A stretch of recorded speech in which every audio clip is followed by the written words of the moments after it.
Dito sa Saudi po, sir. Mhm. Anong may serbisyo ko sa'yo? Maghanap. Ha? Wala ka hong asawa? Wala po, sir. Ay, kawawa man. Bakit? Wala po, okay lang. Sumali ka na po ba dito?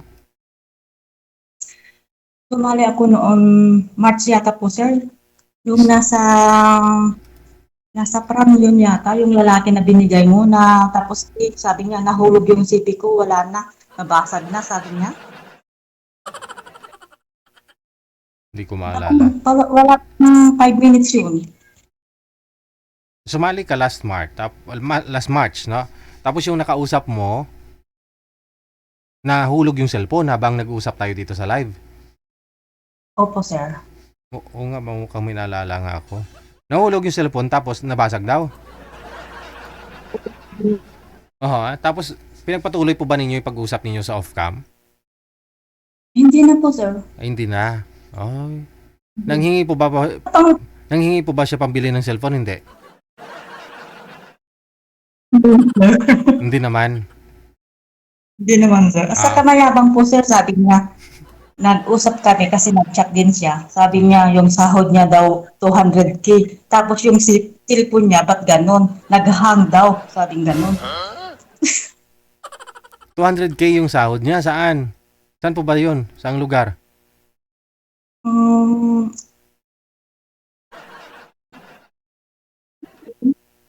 US din, sir, yun, yung nagtatrabahoan niya daw. Nasa US siya nagtatrabaho. Oh. Tapos so, nahulog yung cellphone, nagahang. Oo. Oo, din, sir, sabi niya. Eh di, mayaman na yun. O, kuripot eh. Kasi kahit nahirapan na ho siya sa cellphone niya, eh, ano, hindi bumibili ng bago. Maraming ipon Tapos na. sabi ko, ano Mhm. ba yan? Ang taas yung sahod mo, tapos ganyan yung city mo, di ka makabili. Yun, di na nag-chat, sir. Oh. Eh, malay mo, may priority po siya. No? May tinatapos siyang mansion muna. Nakawan ng Mm. dalawang asawa niya daw. Dalawa yung naging asawa? Opo, sir, sabi niya. Doon sa US? Dito sa Pinas, sir. Sa Ah. Maynila. Hmm. Oh, tapos di na ho siya nagparamdam sa iyo mula noon? Hindi na po, sir, kasi pinangka ko siya. Sabi ko, ang laki, imposible yung laki yung sahod mo, di ka makabili. Sabi mo, Aha. nagahang yung cellphone mo, walang charge. Sabi kong ganun. Tapos, hindi na nag-chat. Di malay mo baka natuluyan nang nasira yung cellphone. Hindi. Di ba okay lang naman yung pag-usap ninyo nung una tapos nahulog sa kanya ho nasabing nasira na? Baka nga totoo, Opo, sir. nasira dahil nahulog. Ang laki yung sahod mo, sir. Kung ganun, 200,000 kahit bibigay ka pa ng dalawang iPhone. Oo nga no. Hindi. Eh, gano'n naman talaga. Eh, may priority nga eh. May ibang bagay, di ba? May pinapahalagahan siya. May gusto pa siyang ano, Hindi siya mayabang lang yun, sir. yabang. Kasi sabi niya, maliit lang daw yung sahod ng Saudi. Di siya Ah, malaki daw yung sahod niya, sabi niya ganun. parang Kaya minamaliit. sige, okay. Parang minamaliit niya yung sahod mo dyan, ganun. Opo, sir. Anong cellphone mo, ma'am? Ah, pa? Realme 60. Oh, ganda no? Hindi nagahang. Hindi naman,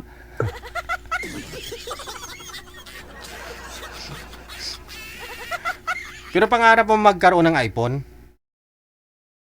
sir. Hindi rin. Oo. O wag mo na pangarapin. Yung sa akin nga, hindi ko ginagamit yung iPhone ko. Yung ginagamit ko ito.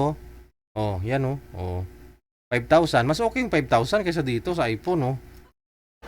Light lang, magaan. Oh. Ito mabigat. Tapos masakit pa sa mata ng iba. Oh. Kaya sa bag ko lang ho yan, sa bag. Pang backup ba?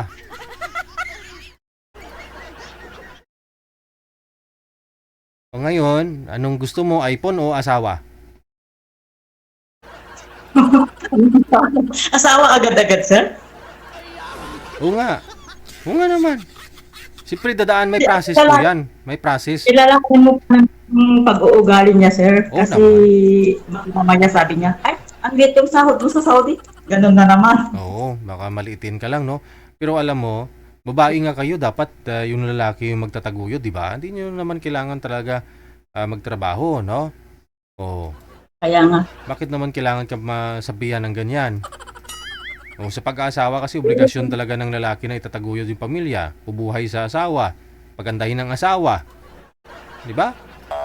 Oo. Purkit na sa US eh. Maliit din naman sahod na 200,000, maliit lang ho yan. Kung doon sa US, kung dito sa Gross Pilipinas, oh, malaki talaga yun. Oh, malaki. Oh. Diba? Saka mayabang talaga, sir. Mayabang talaga siya. Itsura niya lang, mayabang.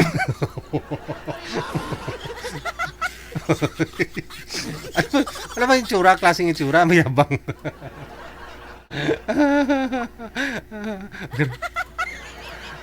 Eh, kilala ko ng mga taga-US, hindi mayabang, tapos siya mayabang.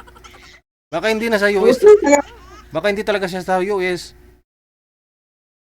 di sir, talaga yung pinapakita niya yung nagtatrabahuhan niya. Mm-mm. Pero galing din dito sa Saudi yun. Ah, Sabi niya, pwede uwi ng 3 months, sabing ganun. kaya pala alam niya yung sahod mo dyan, mababa lang dyan sa Saudi. Oh, kasi dyan po siya galing. Opo. Pero siyempre, dapat hindi niya pa rin pagmamayabang yun, di ba? Na nakarating siya ng Okay lang, US. talaga kami nag-usap. Oo. Kaya mo na, total naghahang naman yung cellphone niya.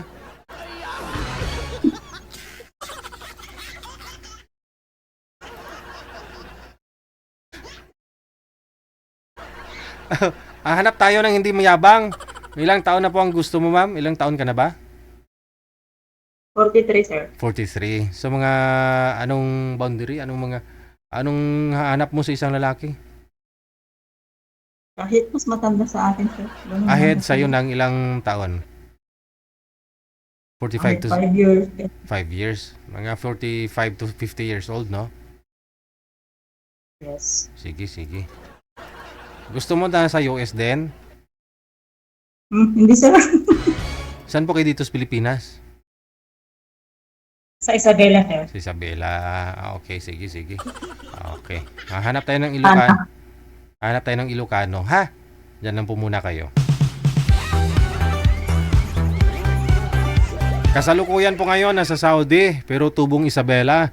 Siya po si Madam Jenny. Nakatapat daw po siya ng mayabang, no, nung March.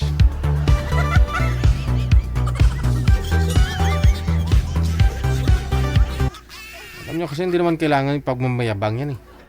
Manager, kung ano yung narating mo sa buhay mo, o kasi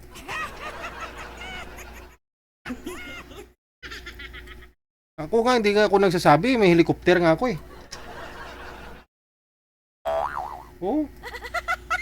Bibilan ko pa yun, i-upgrade ko pa ho yun next month, bibilan ko ng dagdagan ko yung LAC. Para malakas lalo yung hangin. Hindi ko nga sinasabi sa iba eh. Hindi nga nila alam eh. Oo. Next year, bibili na naman ako ng sarili kong mundo. Nalayas na ako dito sa Earth.